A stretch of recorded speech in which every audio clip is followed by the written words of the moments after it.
Amiche e amici, buongiorno ed eccoci in diretta con Ore 13, una puntata in cui vorremmo fare del bene, lo vedete nel titolo. Immagino che voi vi stiate chiedendo in che cosa intendiamo per fare del bene. Oggi parliamo di quel famoso terzo settore, cioè quel mondo della solidarietà, quel mondo delle belle azioni, del volontariato, delle aziende che danno una mano e sposano determinate cause, però insomma tutte situazioni che vengono accomunate appunto dalla volontà di fare del bene e di dare qualcosa al prossimo. Ogni tanto insomma vogliamo dare anche noi il nostro contributo, far conoscere queste realtà, capire come le possiamo, non dico aiutare, però sostenere, che è una parola diversa e che ha un sapore diverso, perché insomma tutti noi possiamo assolutamente dare il nostro piccolo contributo. Allora vi presento subito gli ospiti. Sono innanzitutto Domenico Cattai, che è responsabile della LILT di Oderzo. Buongiorno Domenico. Buongiorno a tutti. Poi una cara amica che conosco da tanto tempo, che insomma si è sempre spesa in tantissimi modi e con grande veemenza e volontà, che è la Maria Grazia Santolin, che è una delle responsabili di Casa Vittoria. Poi scopriremo che cos'è, per chi ancora non lo conosce, Casa Vittoria. E infine un altro grande amico che è Ernesto Balbinotta, lui è titolare di una casa vitivinicola, Le Manzane, e che da 8 anni ormai, ci accingiamo all'ottava edizione, è promotore della vendemmia solidale. Buongiorno a tutti. Allora, 0422 162 6798 è il nostro numero di telefono. Mi piacerebbe sentire, insomma, magari anche voi, quale attività vi predisponete a fare nel momento in cui pensate alla solidarietà. E anche su Facebook, nella pagina di Antena 3, c'è un post dedicato alla trasmissione di oggi, nel quale potete assolutamente intervenire. Allora, il terzo settore, no? Se ne parla spesso, magari non sempre si arriva a gratificare, perché soprattutto per chi si dà da fare, diciamo, c'è la gratificazione umana. Un terzo settore che però viene riconosciuto essere fondamentale in Italia, e soprattutto in Veneto e a Treviso conta di numeri pazzeschi. Domenico.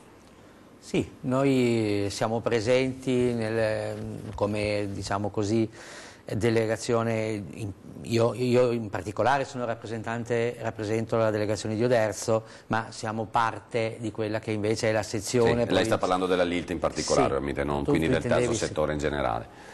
Sì, il terzo settore è uno, diciamo così, degli aspetti, diciamo così, dei mondi fondamentali, no? In cui la società, diciamo così, viene divisa, e noi facciamo parte appunto di questo settore che sta avendo sempre più, un po' per anche certe disponibilità che si sono create con la crisi economica, e anche per certe sacche di esigenza e di bisogno che sono emerse, vuoi l'immigrazione, vuoi altri settori, insomma, per cui i campi, e poi anche proprio la mancanza per certi aspetti di alcune sacche di servizi che non vengono più erogati, o per tagli o per altre scelte, per cui si creano delle disponibilità a favore, diciamo così, del bisogno, insomma.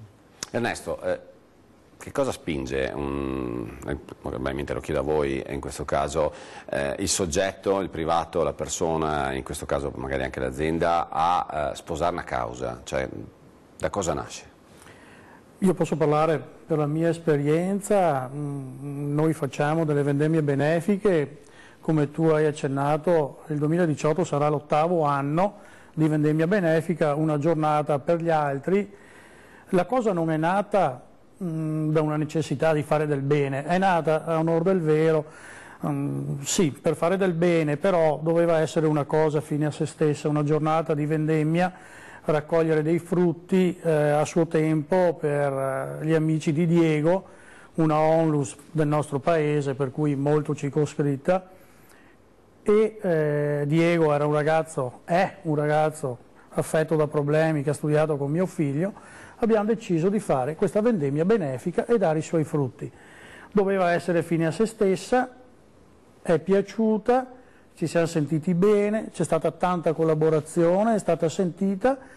L'anno successivo, quasi per scherzo, tramite gli amici della FISAR e le cene al buio, abbiamo avuto dei contatti con l'Unione Italiana Cechi e abbiamo deciso di rifare l'esperienza.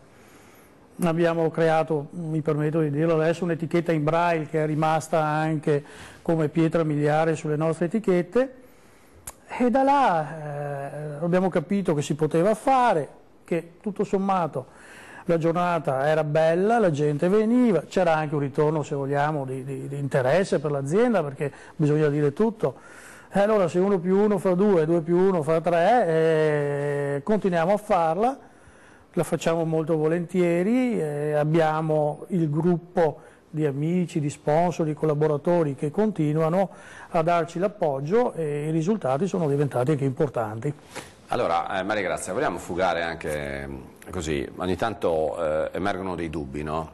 Ossia se determinate aziende che decidono di sposare delle cause poi possano avere una certa visibilità e quindi anche un ritorno in termini di comunicazione sociale.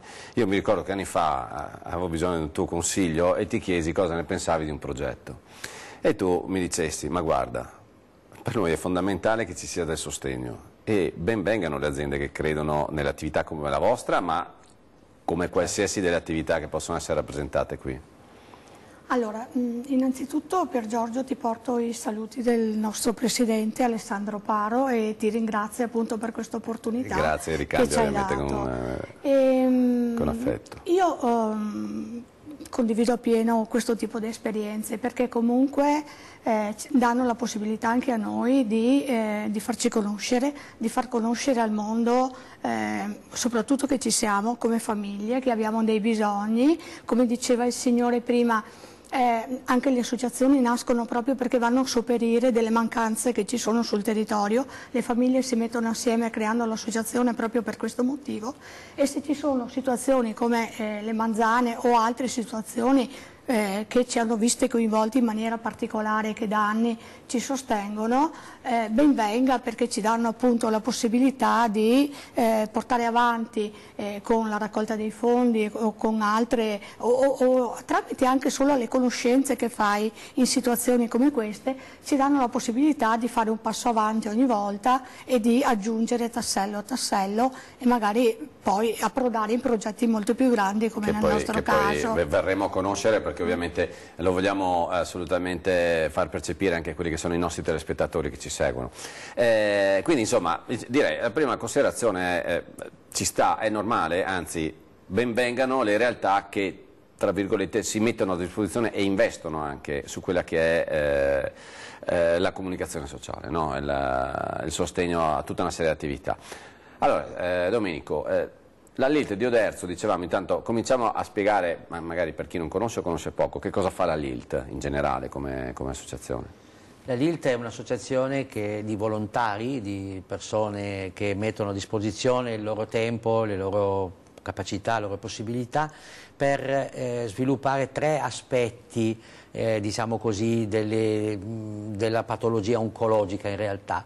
Di sicuro la prevenzione in assoluto, ma nei suoi aspetti primario, secondario e terziario, diciamo. Il primario che è cercare di fare in modo di non incontrare la malattia, quindi adottando stili di vita buoni, corretti, quindi fondando la propria, diciamo così, vita, scegliendo alcune scelte, diciamo così, modi di vivere, tipo la lotta al fumo piuttosto che la dose dell'alcol, ecco, il movimento, l'attività fisica e anche una scelta di alimentazione corretta, quindi sono alcuni pilastri in cui noi puntiamo e logicamente anche nel promuovere la cultura della prevenzione e quindi anche un'azione presso i giovani, presso le famiglie diciamo così, proprio di prendersi cura che anche questo aspetto del tumore è un'esperienza umana che accompagna la vita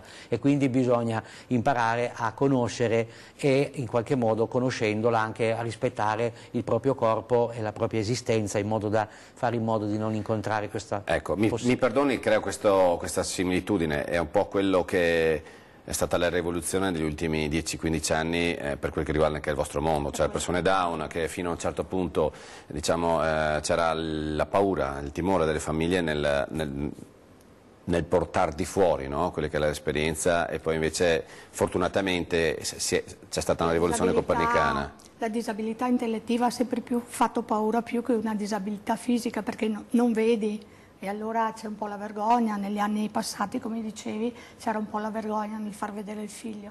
Fortunatamente adesso tutto questo non c'è più, anzi ci si sta prendendo cura talmente tanto di queste persone. C'è ancora tanto da fare, perché io dico sempre che i miei ragazzi sono pronti e il resto del mondo che non è pronto per i miei ragazzi. Però fortunatamente se ne parla, fortunatamente si cominciano a mettere in atto strategie tali per poter attingere, perché loro hanno comunque tanto da dare. Sta a noi poi, no? Saper cogliere e saper, ma per qualsiasi persona, per qualsiasi di noi, non necessariamente per una persona che ha una disabilità, vale la pena spendere del proprio tempo per... Tra l'altro, così, insomma, facendo parte del mondo della comunicazione, io ho proprio notato come ci sia una nuova disponibilità da parte sia di chi ha insomma, aspetti intellettivi o anche fisici o il post-tumore, che lascia comunque dei segni, nel mostrarle queste cose, e contemporaneamente ci sia la disponibilità anche di dare questa visibilità, e addirittura io vedo come certe figure diventano veramente dei testimonial o tra virgolette delle star mediatiche a cui la gente si vuole avvicinare. Ernesto, non so se sei d'accordo, perché insomma ne hai vissuti anche tu di questi. No, sono d'accordissimo. Faccio l'esempio anche del partecipe, del protagonista della nostra prossima vendemmia, Sammy Basso. È diventato, tutto sommato, anche un personaggio, si è messo in gioco, e questo secondo me non è semplice, si è messo in gioco per televisione, si è fatto vedere, non ti dico che una delle prime cose che abbiamo pensato quando ci è stata fatta la richiesta è stata: Sammy, te la senti? Cioè, questo mi ha detto: ma stai scherzando?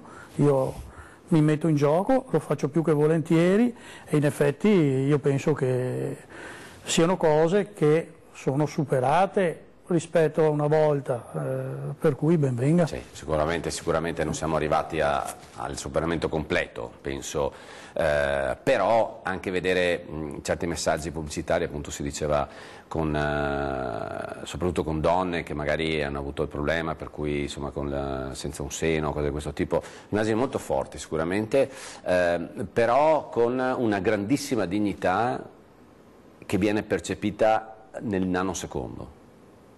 Non so, Domenico, se condivide questo.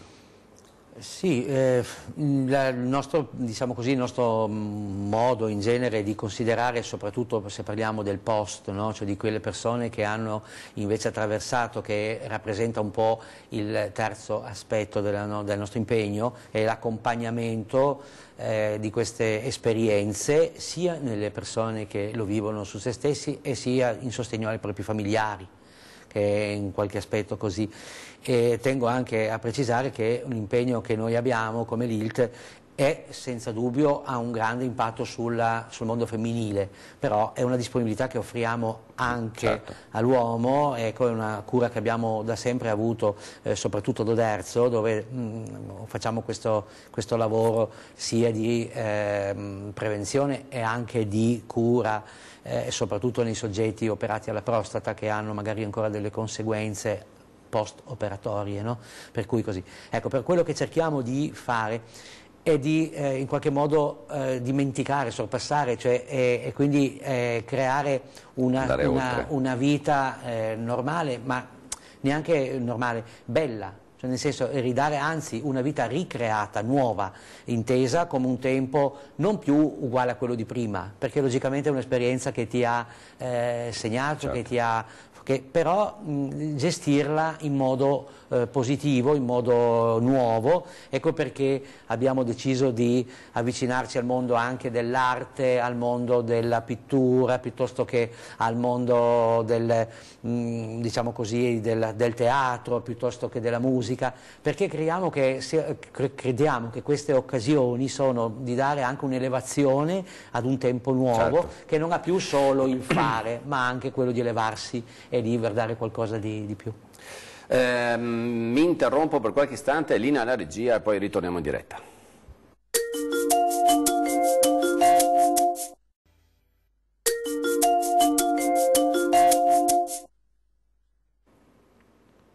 Rieccoci in diretta, 0422 162 6798, vi ricordo il nostro numero di telefono, scriveteci anche su Facebook.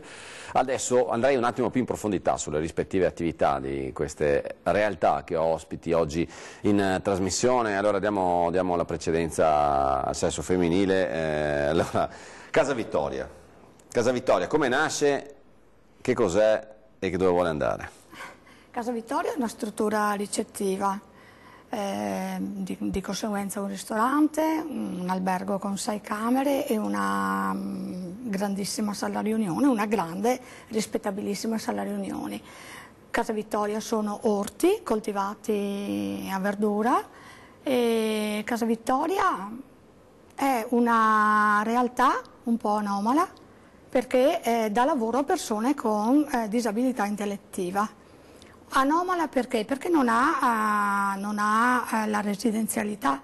Da noi i ragazzi vengono a lavorare esattamente come andrebbero con qualsiasi altra persona, si reca al lavoro in altri posti e poi alla fine del turno vanno a casa. Ecco, un po' anomala per questo motivo. Di solito la cooperativa viene un po' intesa anche come residenzialità per le persone. Qui invece diamo la possibilità a persone che comunque hanno delle capacità lavorative di spenderle. Allora, ricordiamo intanto dov'è questo posto. Casa Vittoria a San Polo di Piave, in via Casoni, 4. E leggo qui, un gruppo di famiglie, 2010, li porta... Un gruppo di 6 famiglie si mettono danno vita a questa cooperativa, ricevono in dono dalla Fondazione Giol di San Polo di Piave una casa colonica con un annesso terreno, circa un 5.000 metri di terreno, e partono subito con la coltivazione degli ortaggi, che era l'unica cosa che in quel momento potevamo fare.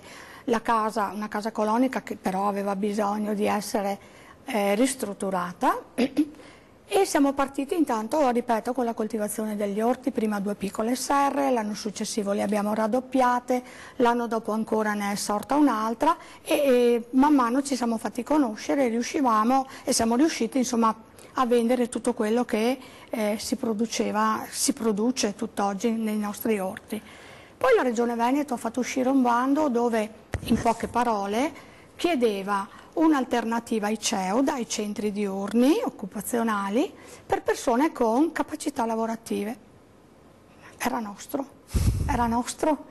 Ci abbiamo provato, il progetto alla Regione è piaciuto, sta di fatto che l'ha finanziato e nell'ottobre dell'anno scorso siamo partiti. Abbiamo inaugurato Casa Vittoria, come dicevo prima, un ristorante, una sala riunioni e 6 camere. È aperto tutti i giorni? È aperto dal mercoledì alla domenica sera, tutte le sere, la domenica e i festivi anche a pranzo. Senti, budget di spesa buono? Buono, nella norma, siamo in linea con quello che ci circonda e io ritengo insomma che sia nella normalità, poi venite a trovarci e lo stabilirete voi. Bisogna. Lo stabilirete voi. Casavittoriasanpolo.it è il sito nel quale potete trovare informazioni, poi ovviamente andiamo più nel dettaglio con Maria Grazia. Caro Ernesto, allora, dicevamo prima, vendemmia solidali, questi 8 anni, abbiamo capito com'è partita, però tecnicamente come funziona? Cioè... Allora, noi siamo un'azienda agricola, un'azienda vitivinicola, abbiamo vigneti e produciamo prosecco superiore, così vi faccio anche un po' di pubblicità.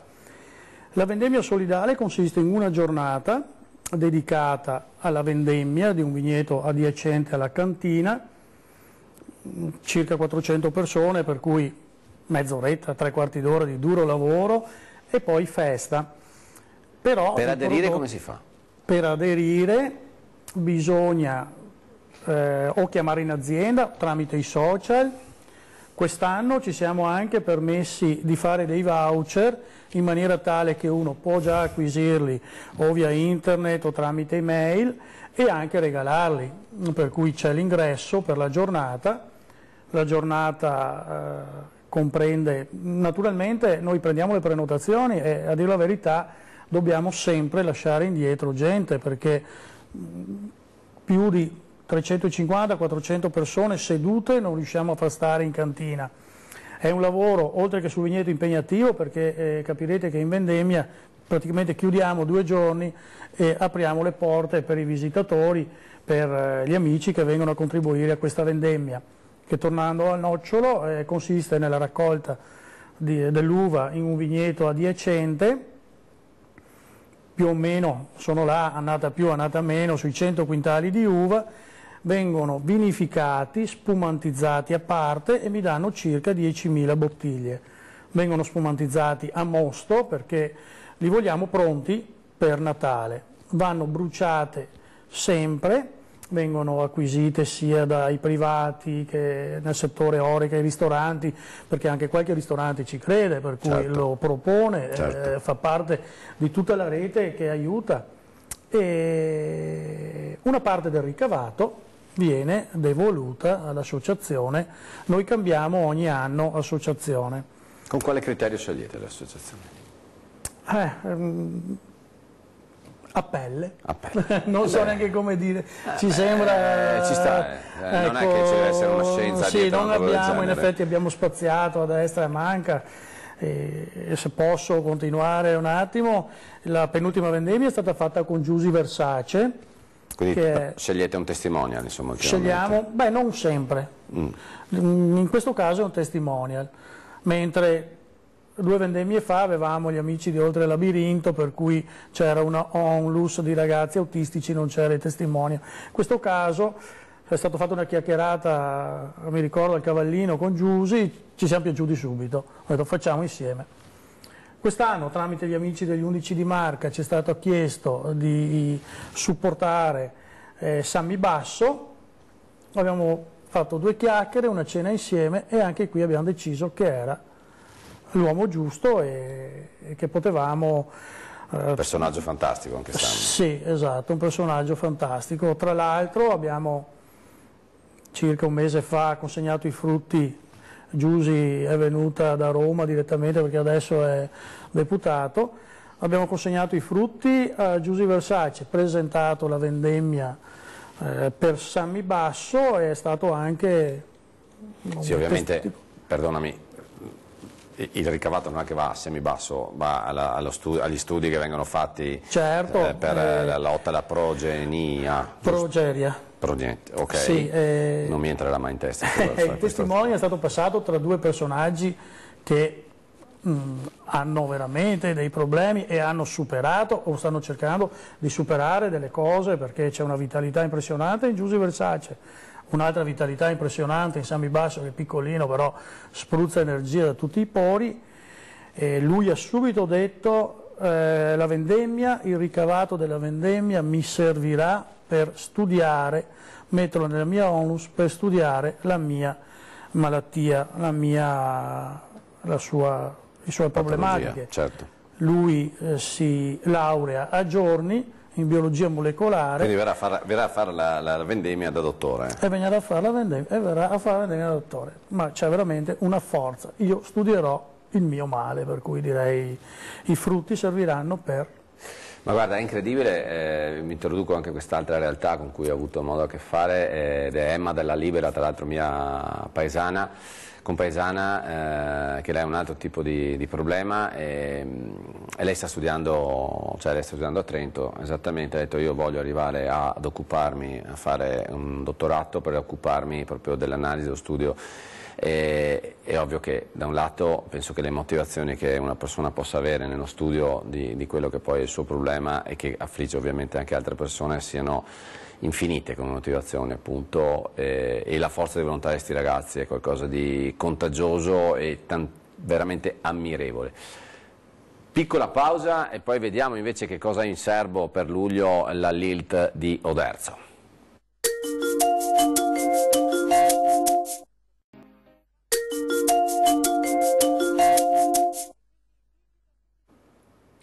Dopo aver scoperto nel dettaglio quelle che sono le 2 attività legate ai miei ospiti, alla mia sinistra, ossia alla vostra destra, con Domenico Cattai, appunto, insomma, sappiamo circa che cosa fa la Lilt, però in particolare c'è un bellissimo evento che state organizzando per luglio, corretto?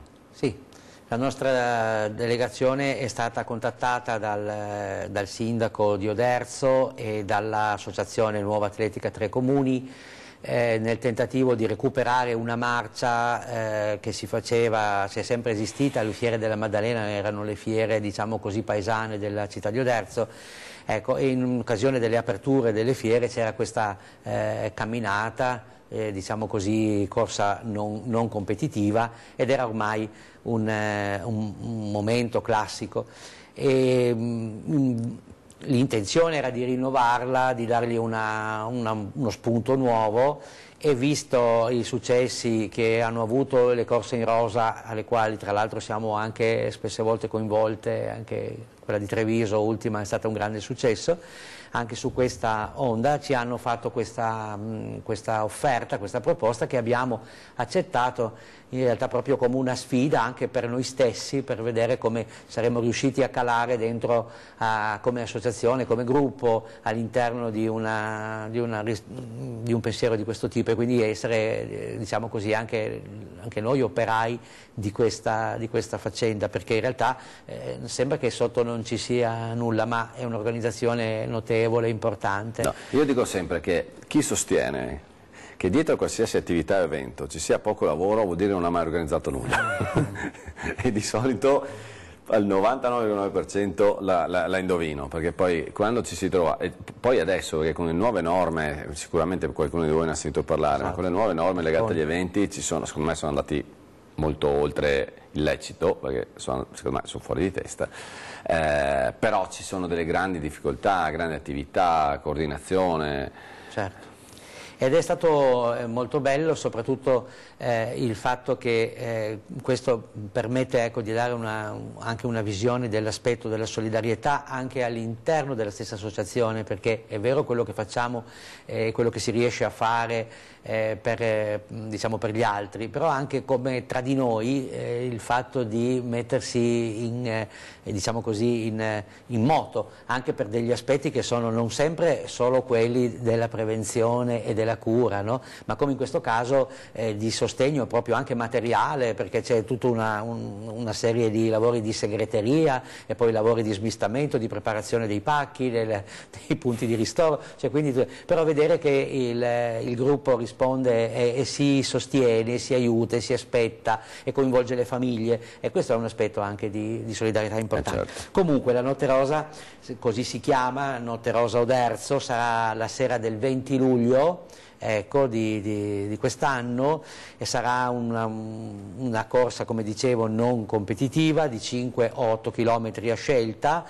Noi abbiamo messo un tetto di possibilità di iscrizioni a 3.000 e siamo quasi a 2.000, siamo a 1.870 già pervenute registrate, però andiamo avanti a ritmi crescenti veramente di quasi 100 al giorno, per cui è veramente una risposta molto importante, molto bella per la LILT, ma anche per il Comune di Oderzo e anche per l'Atletica Tre Comuni, che veramente siamo contenti di poter offrire questa opportunità di momento di condivisione, ecco, intorno sia allo stare insieme, in questo caso come donne, ecco, ma intorno anche a queste problematiche, come mi piace così dire, che si possono affrontare anche in modo un po', diciamo così, più leggero rispetto al peso che invece... Certo. Quindi, allora, mi perdoni, sì.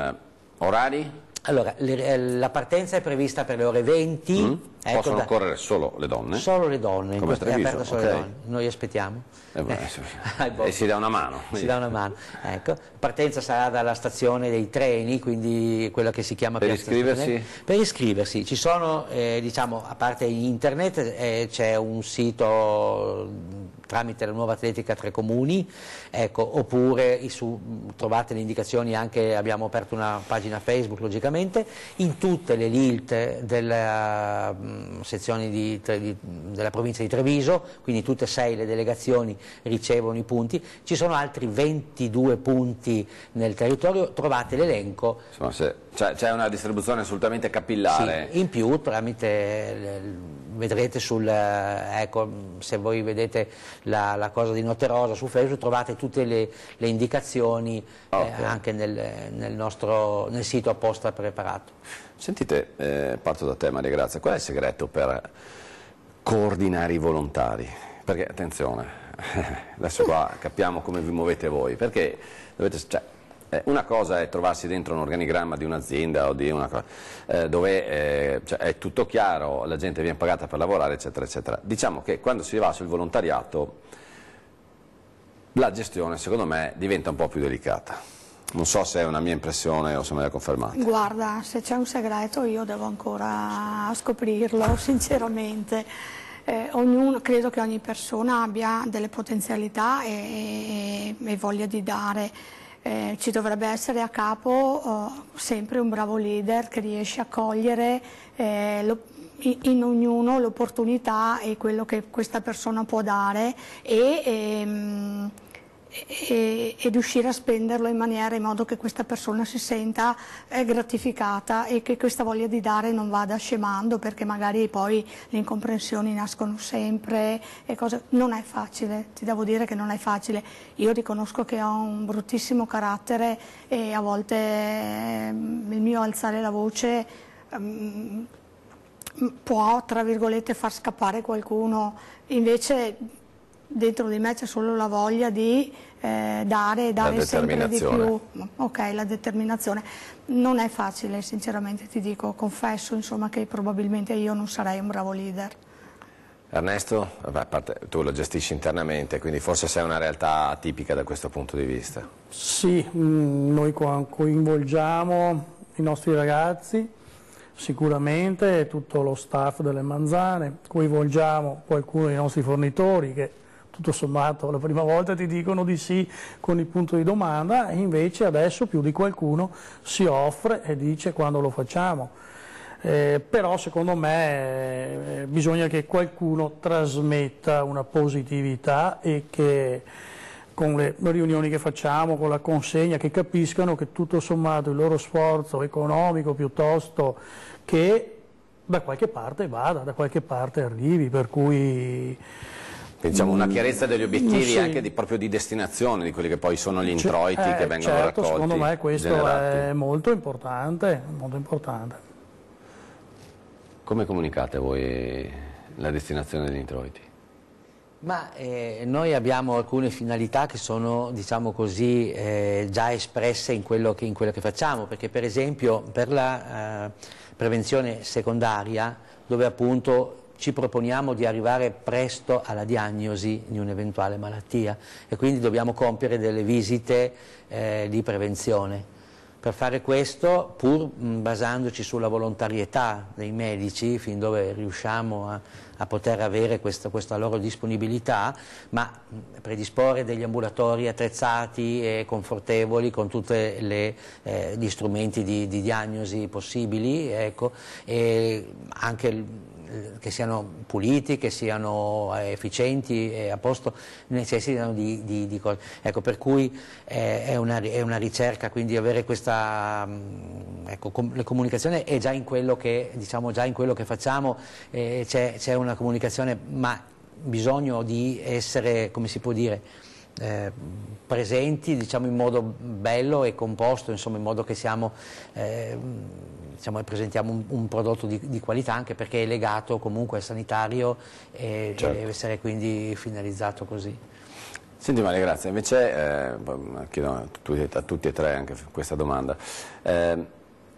Come reagisce la gente, cioè i fruitori delle rispettive attività, cioè, quindi in vostro caso chi viene a mangiare, a dormire, cioè, si sentono coinvolti, fanno domande, cioè, che tipo di interazione c'è poi? Sicuramente molto curiosi e sorpresi di trovare comunque la casa. Nessuno si aspetta di trovare un'accoglienza simile, nessuno si aspetta di trovare i ragazzi preparati in questo modo, e questo non può farci che piacere, perché sentire il cliente che dice non mi aspettavo questo tipo di servizio, non mi aspettavo i ragazzi così pronti, qualificati, per noi è motivo di orgoglio, insomma, ecco.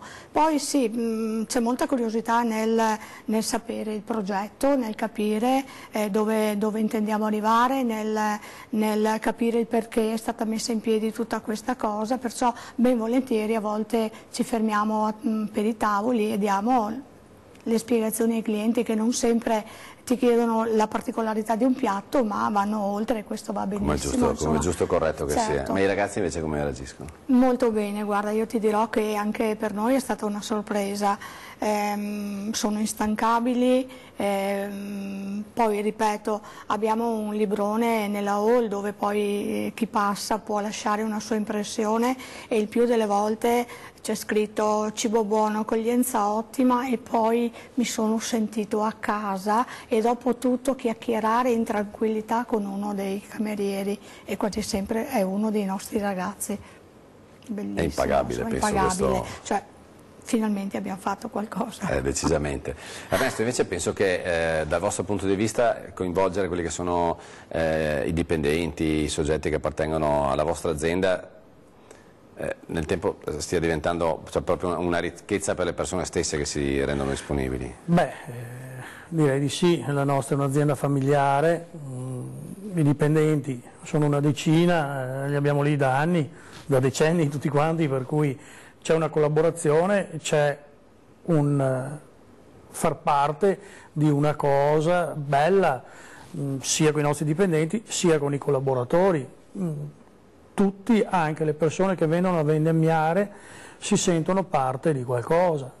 Quest'anno, stavo dicendo al signor Cattai, i nostri portatori giapponesi sono partiti, in 3 sono venuti a vendemmiare. Ma va, cioè questi sapevano e sono partiti apposta? Sì, hanno ordinato le bottiglie, Facebook gira, sai ormai le cose, hanno ordinato le bottiglie e hanno voluto pagare €1 in più, e poi l'hanno sicuramente trasmessa nel loro paese, per cui è un volano che gira e che coinvolge un po' tutti, perché senza chi viene a vendemmiare, senza chi taglia il grappolo, senza chi ci fa la bistecca, senza chi ci dà le etichette, i tappi, piuttosto che, non andiamo da nessuna parte. Assolutamente. Noi invece andiamo in una breve pausa per la pubblicità.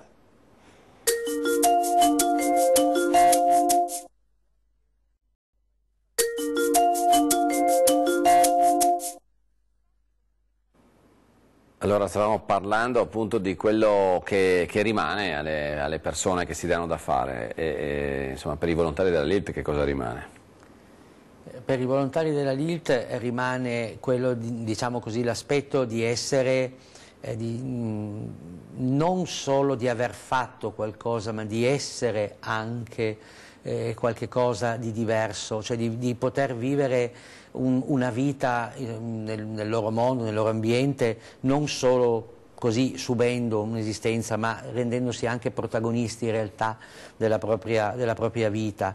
Ecco, uno degli aspetti fondamentali che crediamo, ecco, che pensiamo sia determinante, è quello anche e soprattutto in un ambito così particolare del volontariato come quello di tipo appunto sanitario, così, la formazione anche di queste persone, ecco, il fatto che sia importante che non basta essere associati, diciamo, bisogna anche poter fare un cammino anche per sentirsi supportati in questo contatto che abbiamo con le persone, sia come approccio nel momento in cui si avvicinano alla nostra associazione chiedendoci alcune necessità, alcuni bisogni, ma anche qualche informazione o cosa, quindi a sapere così, ma anche quando ti affianchi a queste persone. Ecco, forse il salto di qualità che tante realtà hanno fatto negli ultimi anni è stato proprio questo, cioè prima c'era un volontariato diciamo completamente dilettantesco, e adesso c'è stato un cambio di rotta, perché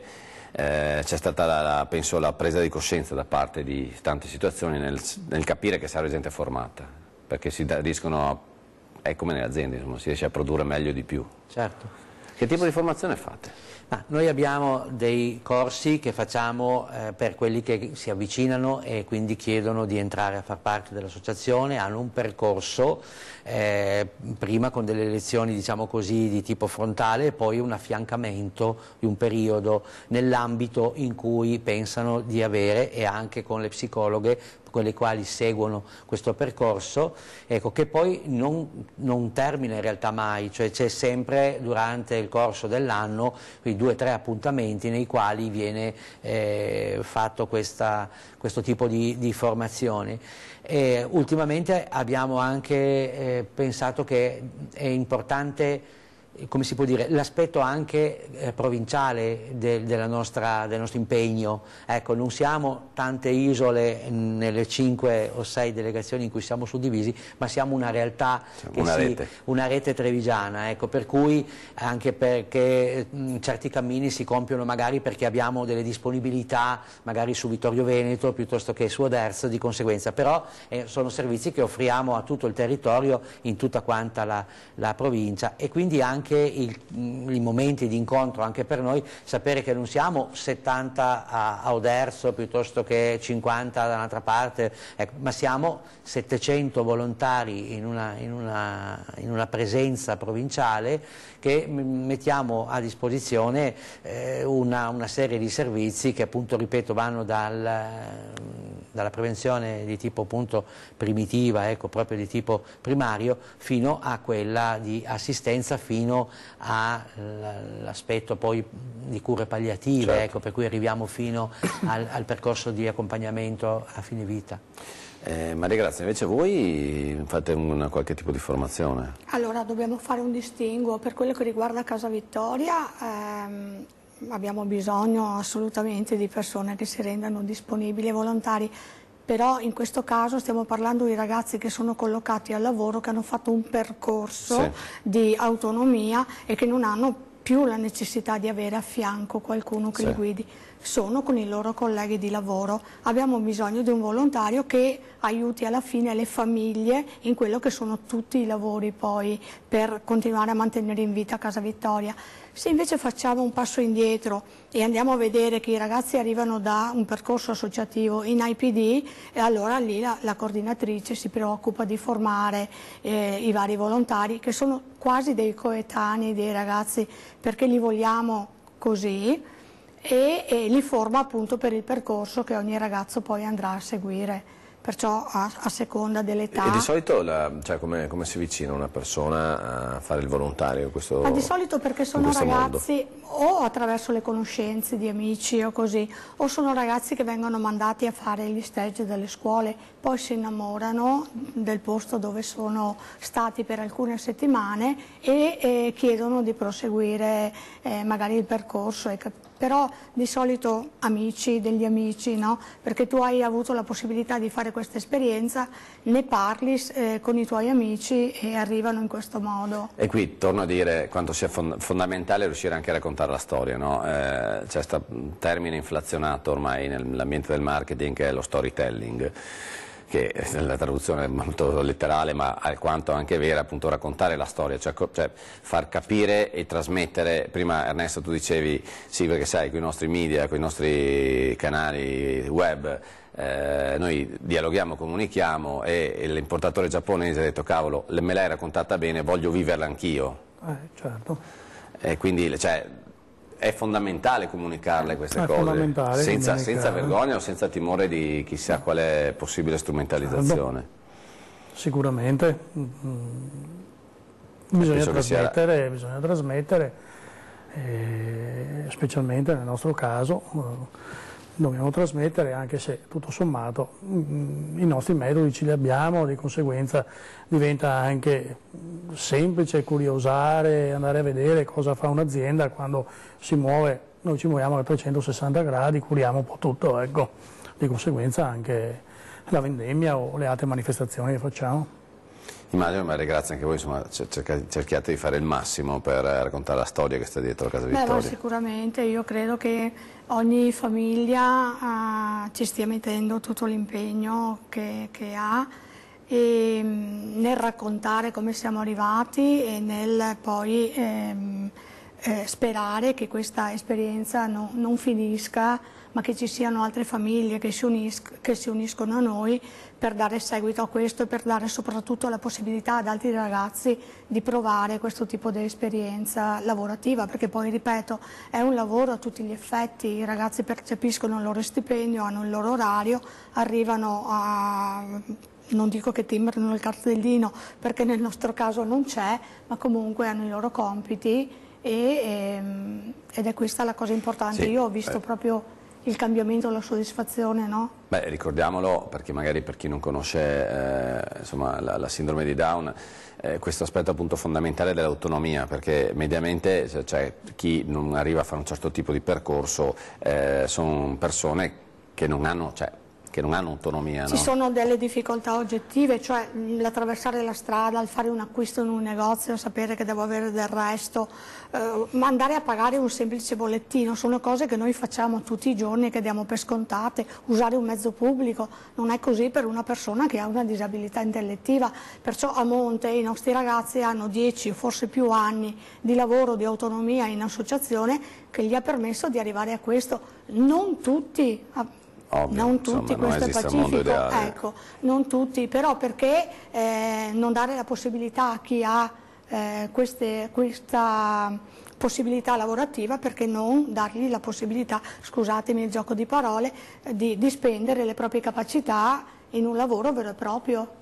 Assolutamente. Per voi l'aspetto appunto invece comunicativo come funziona, o come raccontare le storie, come le costruite? Beh, mi capita a Fagiolo, quest'anno è il 40° anno della nostra presenza a Treviso, della sezione di Treviso, quindi ci abbiamo messo in piedi alcune manifestazioni diciamo, per ricordare questo evento in particolare, questa ricorrenza, che però è comunque quella serie di fenomeni che comunque facciamo ogni anno e sempre c'è magari un'occasione di un teatro, di una manifestazione tipo appunto una corsa così, che servono a proporci sul territorio, perché la nostra ricerca appunto, a parte di fondi, che però non è anche quello, come dicevamo, importante, però in verità è quello di far conoscere la proposta della LILT, e quindi c'è molta gente che dice ma non sappiamo che ci siete, ma abbiamo scoperto, non sapevamo che c'era